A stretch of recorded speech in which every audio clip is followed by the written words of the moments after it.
नमस्ते, हाय, हेलो, कैसे हैं आप सब। चलिए कहानी शुरू करते हैं। जहाँ अविनाश अमृता दोनों ही पुलिस स्टेशन जाते हैं। पुलिस स्टेशन में पुलिस कहते हैं कि बयान आप बदलिएगा नहीं, क्योंकि कुछ लोग होते हैं जो कोर्ट में और थाने में दोनों ही जगह बयान बदल देते हैं। जिस पर अमृता कहती है, नहीं, मैं बयान नहीं बदलूँगी, जो मुझे कहना है मैं वो सब सच कहूँगी। और रही बात बयानबाजी की, तो मुझे लगता है कि शायद मुझे कोर्ट में ही जाके सच बोल देना चाहिए। तो पुलिस कहती है, नहीं, आपको यहाँ पे भी बयान देना होगा। पर सर, जहाँ तक मुझे लगता है कि अगर मैंने यहाँ दिया और फिर वहाँ बयान बदल दिया तो इससे प्रॉब्लम आपको होगी, क्योंकि हो सकता है लोग कहेंगे कि आपने मुझ पे दबाव बनाया है। बात तो तुम्हारी सही है, लेकिन बयान तो तुम्हें देना ही पड़ेगा, क्योंकि ये रूल है। ठीक है सर। फिर अमृता सारे बातें बताती है कि क्या हुआ, कैसे हुआ, क्या नहीं हुआ, सब कुछ डिटेल्स में बता देती है। और उसके बाद फिर अविनाश के साथ वो घर चली जाती है, जहाँ अविनाश कहता है, क्या सच में ये सब हुआ? क्या उसने सच में तुम्हें इतना डरा दिया था उस रात कि तुम इतना रो रही थी? हाँ, बहुत डर गई थी मैं उस वक्त। बहुत मन कर रहा था कि तुम्हें गले लगाऊं, और बस तुम्हारी याद आ रही थी उस दिन। बहुत डर गई थी मैं। आई एम सॉरी कि मैं उस वक्त तुम्हारे साथ नहीं था, पर कोई बात नहीं, तुम वहाँ मेरी बात सुनने के लिए थे, इतना ही काफ़ी था मेरे लिए। तुम अगर उस दिन मेरी बातें नहीं सुनते तो शायद मैं और परेशान हो जाती। पर मुझे अच्छा लगा कि तुमने मेरी बातें सुनी, मुझे सुना, जबकि तुम वहाँ ट्रिप पे थे। तुम बाकियों की तरह फ़ोन नहीं काटा ये कहकर कि मैं बिज़ी हूँ। मुझे अच्छा लगा कि तुमने मेरी बात सुनी, मेरी बातों पे ध्यान दिया। आई एम सॉरी, पर मुझे अच्छा लगा कि तुमने ये कहा कि मैं तुम्हारी बातें सुनता हूँ, और मैं हमेशा तुम्हारी बातें सुनूँगा, चाहे कुछ भी हो जाए। तुम्हें जो कहना हो तुम मुझे कह सकती हो, मैं हमेशा तुम्हें सुनूँगा। शुक्रिया मुझे कहने के लिए, मुझे सुनने के लिए, मुझे इतनी हिम्मत देने के लिए। मुझे लगा नहीं था कि मैं यहाँ आऊँगी, लेकिन शुक्रिया, तुमने मुझे इतनी हिम्मत दी कि मैं यहाँ तक आई। अब शुक्रिया कहना बंद करो, और हो सके तो अच्छे से आराम करो। क्या तुम मुझे आराम करो करने कह रहे हो? मैं आराम नहीं कर रही हूँ। अविनाश कहता है कि अभी आराम कर लो, क्योंकि पुलिस स्टेशन से आई हो, थक गई होगी। थोड़ी देर बाद फिर तुम्हें डॉक्टर के पास भी जाना है। डॉक्टर के पास? अभी डॉक्टर के पास क्यों जाना है? मैंने अपॉइंटमेंट लिया है डॉक्टर से। मुझे लगता है कि तुम्हें अपने फेस को लेकर कुछ ज़्यादा ही फिक्र हो रही है, इसलिए मैंने डॉक्टर से अपॉइंटमेंट ली है, ताकि तुम अपना अच्छे से ख्याल रख सको। तुम्हें क्या मैं अच्छी नहीं लग रही हूँ? मुझे तो तुम हमेशा अच्छी लगती हो, पर मुझे लगता है कि तुम तुम्हारी नज़रों में अच्छी नहीं लग रही हो, इसलिए तुम्हें मेरे सामने आकर अनकंफर्टेबल फील होता है ना? ऐसा नहीं है। ऐसा नहीं है तो कैसा है? हाँ, जब भी तुम मेरे सामने आती हो और तुम अपने फेस को ऐसे छुपाने की कोशिश करती हो जैसे मैंने तुम्हारे फेस को कभी देखा ही नहीं है। तुम ऐसे क्यों बिहेव कर रही हो? तुम चाहे जैसी भी दिखती हो, मुझे पसंद हो, पर तुम अपने चेहरे को इस तरह से अनकंफर्टेबली रखती हो कि मुझे अच्छा नहीं लगता। मैं नहीं चाहता कि तुम इस तरह से मेरे साथ रहो। मैं तुम्हारी खुशी चाहता हूँ। मेरे लिए तुम जैसी हो वैसे ही काफ़ी अच्छी हो, लेकिन तुम खुद की नज़र में अगर अच्छी नहीं लग रही हो तो मैं चाहे तुम्हें कुछ भी कह लूँ, तुम कभी उसे एक्सेप्ट नहीं करोगी। और मुझे समझ नहीं आ रहा कि मैं तुम्हें ये बात कैसे मनाऊँ कि मेरी नज़र से देखो तो तुम कितनी सुंदर हो। एक बार मेरी नज़र से देखो, मेरी नज़र से देखो, तुम इस जहाँ में सबसे सुंदर हो। तुम देखो तो मैं तुम्हारा आईना हूँ। तुम एक खूबसूरत फूल की तरह खिली हुई हो। क्यों खुद को मुरझाए हुए फूल की तरह समझ बैठी हो, जबकि तुम नहीं हो। एक फूल खिलता है खुशबू फैलाने के लिए, इसलिए नहीं कि कोई उसे मुरझा दे या तोड़कर मुरझा देगा। अगर वो मुरझा भी गया तो भी वो दूसरे दिन फिर खिल जाएगा। तुम्हें भी हर रोज़ खिलना चाहिए, खुद के साथ मुस्कुराना चाहिए। तुम क्यों खुद को इस तरह से कमज़ोर समझ बैठी हो? क्यों खुद को इतना लाचार बना रखा है? तुम नहीं हो ये, क्यों समझ नहीं पाती हो तुम? मेरी नज़र से देखो तुम बहुत सुंदर हो, इस जहाँ में सबसे ज़्यादा सुंदर हो। तुम देखो मुझे एक तरफ और देखो खुद को एक तरफ, तुम्हें समझ आएगा कि तुम कितनी सुंदर हो। मैं जानती हूँ, लेकिन मेरे लिए एक्सेप्ट करना बहुत मुश्किल है। एक्सेप्ट करना सीखो। हमेशा जो दिखता है वो होता नहीं, और जो होता है वो दिखता नहीं। हमेशा जो हम सुनते हैं वो सच नहीं होता, समझी? समझ गई। अगर इतनी अच्छी बातें करोगे तो समझना ही पड़ेगा। तो इसी बात पे चलो रेस्ट करो। तो मुझे हमेशा सुलाने पे क्यों तुले रहते हो?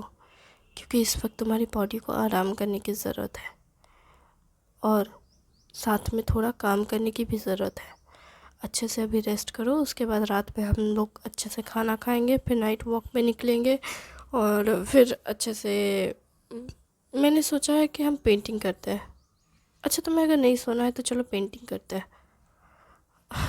तुम पागल हो गए हो? हाँ, बचपन में ना पेंटिंग किया करता था मैं, पर ना बड़े होने के बाद कुछ नहीं किया मैंने, सब छोड़ दिया। माँ बाप ने कहा कि लड़का हो, बेटों के सपने बड़े होने चाहिए, लेकिन सबसे ज़्यादा पैसे होने चाहिए जेब में। सपने तभी पूरे कर सकते हो जब जेब में पैसे होंगे। अगर जेब में पैसे नहीं है तो सपने भी पूरे नहीं किए जा सकते। और करियर और सक्सेस अगर 40 साल में मिले तो क्या ही फ़ायदा। इसलिए उन्होंने कहा कि पढ़ लिख कर जॉब ले लो। इसलिए मैंने पढ़ाई पे बहुत फोकस किया, और मैंने अच्छे से पढ़ाई की, जॉब किया, और एक अच्छे से लड़की से शादी कर रहा हूँ जिसे मैं बहुत पसंद करता हूँ।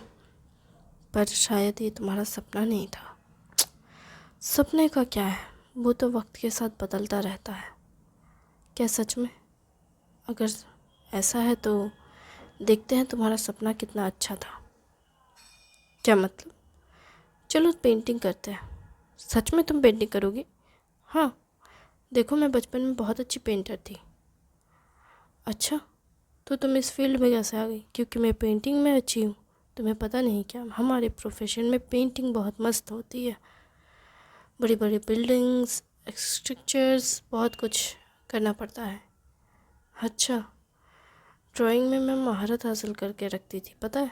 मेरे सारे स्केचेस हमेशा प्रोफेसर एग्री करते थे, कहते थे कि मेरे जितना अच्छा स्केच आर्टिस्ट कोई नहीं हो सकता। मैं बहुत अच्छी ड्राइंग करती थी। अच्छा, इसलिए तो तुम इस फील्ड में इतनी आगे हो। बिल्कुल, इस फील्ड में आगे बढ़ना बहुत मुश्किल है, और ख़ास करके एक फ़ीमेल के लिए। लेकिन मैं बहुत अच्छे से जानती हूँ कि मुझे क्या करना है, कैसे करना है। अमृता, अविनाश एक दूसरे के आर्ट के बारे में बातें करते हुए फिर वो लोग ड्राइंग बुक निकालते हैं, फिर वो लोग ड्राइंग करते हैं, बहुत इंजॉय करते हुए ड्राइंग कर रहे होते हैं, जिस पर अमृता की ड्राइंग सच में बहुत खूबसूरत होती है, और अविनाश की भी ड्राइंग बहुत अच्छी होती है। हालांकि अविनाश पहले ड्राइंग नहीं दिखाता है, जिस पर अमृता कहती है क्यों, क्या हुआ, ड्राइंग बहुत गंदी बनी है क्या? जिस पर अविनाश कहता है कि नहीं, मेरी ड्राइंग तो बहुत सुंदर बनी है, देखना चाहोगी? हाँ, मैं देखना ही चाहती हूँ, इसलिए तो कह रही हूँ, दिखाओ। जिस पर अविनाश कहता है पहले आंखें बंद करो। फिर अविनाश अमृता की आंखें बंद करवाता है, और फिर उस पेंटिंग को अच्छे से एक खिड़की के पास लेकर आता है, और फिर उस पेंटिंग को वहाँ रख कर फिर अमृता को आंखें खुलवाता है। जब आंखें खोलती है अमृता तो देखकर हैरान हो जाती है, क्योंकि जब लाइट उस पर पड़ती है तो पेंटिंग बिल्कुल ऐसा लगता है जैसे कि वो एक जीता जाता हुआ इंसान हो। पर जब लाइटिंग नहीं होती है तो बस वो एक लाइन का ढेर होता है, जैसे पेंसिल से किसी ने बस पेंसिल की लाइंस खींची हो। लेकिन जब लाइट पड़ती है तो उसकी चमक से उस पेंटिंग में ऐसा लगता है जैसे कि कोई जीता जाता हुआ इंसान हो। इसे देखकर अमृता हैरान होती है और कहती है, क्या ये तुमने बनाया है? तुम तो सच में बहुत अच्छे आर्टिस्ट हो। तुम्हें कैसे पता चल जाता है कि कैसे लाइट पड़ेगी तो कैसे लगेगी पेंटिंग? मुझे पता है। जिस पर अमृता कहती है, ये तो बिल्कुल मेरी जैसी दिखती है। कितनी सुंदर है ये पिक्चर। मुझे यकीन ही नहीं हो रहा कि ऐसी भी कोई पिक्चर बनती है। इसमें तुम इतनी हैरान क्यों हो रही हो? ये पिक्चर मैंने बनाई है और मेरी बनाई हुई पिक्चर बहुत यूनिक होती है। मैंने कहा ना, मैंने बचपन में बहुत अच्छी पेंटिंग बनाता था। वो अलग बात है कि अब माँ बाप ने छुड़वा दिया, कहा करियर बनाना है, ये करना है, तो इस वजह से छोड़ दिया। कहा कि शादी करनी है, बच्चे ये सब संभालने के लिए पैसे चाहिए, पेंटिंग में कुछ है नहीं। और उस वक्त तो सच में इतना डिजिटल टाइम नहीं था। डिजिटल टाइम तो बहुत पहले से था, हाँ, लेकिन फिर भी मुझे उतना इस्तेमाल करना नहीं आता था उस टाइम पे।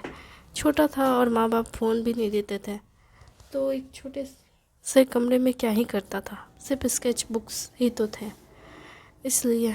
और एक बार तो पापा ने गुस्से से मेरे स्केच बुक्स फाड़ दिए थे, ये कहकर कि तुम्हें पेंटिंग क्यों करना है, पेंटिंग में कोई करियर नहीं है, तुम्हारा सपना बकवास है। फिर इस सब की वजह से मैंने सपना छोड़ ही दिया और मैंने अपने करियर में पढ़ाई को ज़्यादा इम्पोर्टेंस दी और जो करना चाहता था वो छोड़कर इन सब में आ गया।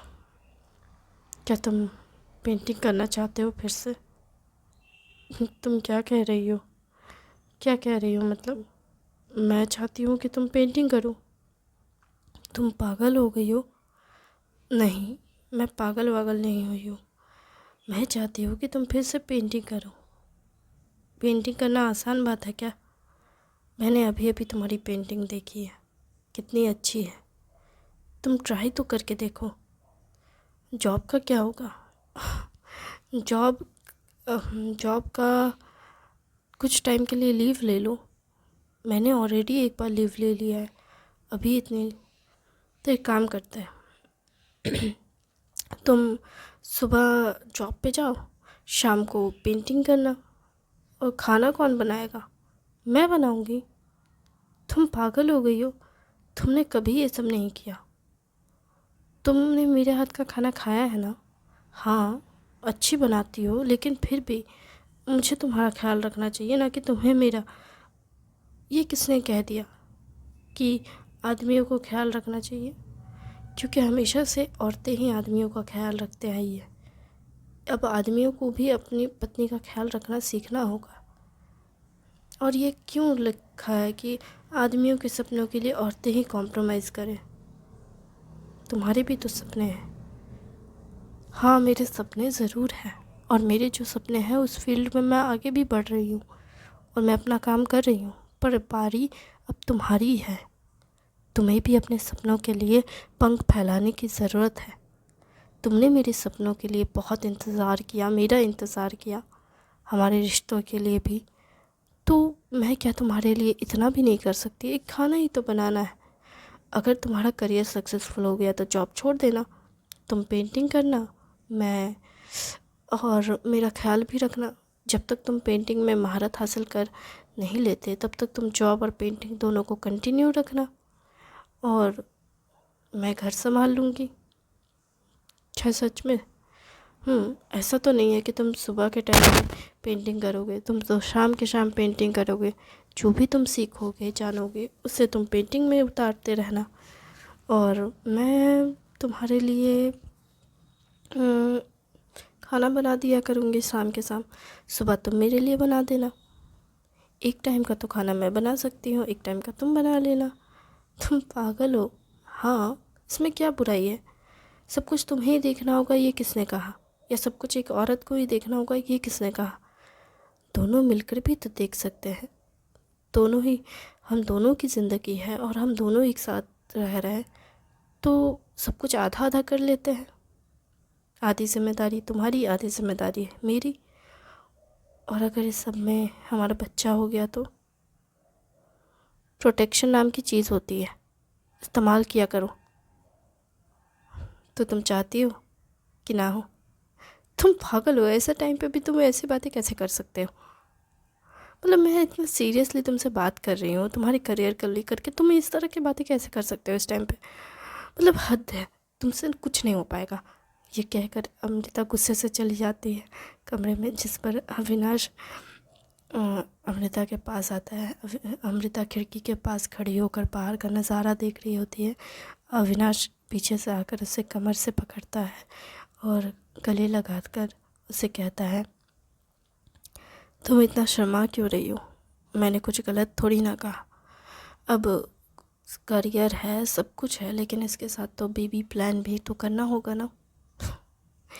तुम अभी उसके लिए तैयार नहीं हो। बच्चे पालना इतना आसान है तो क्या लगता है तुम्हें? तुम्हें पता है वो रात दिन पैं पैं करेंगे और पता नहीं कितना कुछ। नहीं, मुझे नहीं चाहिए इस वक्त। मैं इसके लिए तैयार नहीं हूँ। तुम तैयार हो तो बात अलग है, लेकिन मैं नहीं हूँ। मुझे नहीं चाहिए।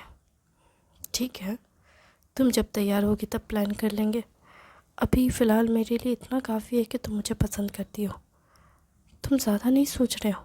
नहीं, मैं ज़्यादा नहीं सोच रहा हूँ। मैं तो खुश हूँ कि तुम मेरे बारे में सोच रही हो, और मुझे अच्छा लगा तुमने मेरे सपनों के बारे में सोचा इस बात के लिए। क्यों मैं नहीं सोच सकती? तुम ही मेरे लाइफ के बारे में सोचोगे। क्या मुझे अपने पति के बारे में सोचने का कोई हक नहीं है? ऐसा नहीं है, पर मुझे अच्छा लगा। मैंने आज तक कभी सोचा नहीं था कि कोई मेरे सपनों के बारे में सोचेगा। तुमने अपने सपनों की जिक्र कितनी बार किससे की है? अपने दोस्तों से भी किया है क्या? नहीं, उनके साथ मैंने कभी किया नहीं, क्योंकि अगर उनके सामने किया होता तो हाँ शायद वो अप्रिशिएट करते, लेकिन बात यह है कि इम्पोर्टेंट ये था कि करियर सबसे ज़्यादा ज़रूरी था। बिना पैसों के तो कुछ भी नहीं होता। पर मेरे लिए पैसे से ज़्यादा ज़रूरी तुम हो, तुम्हारी खुशी है। जैसे तुम्हारे लिए मेरी खुशी मायने रखती है, वैसे मेरे लिए भी तुम्हारी खुशी मायने रखती है।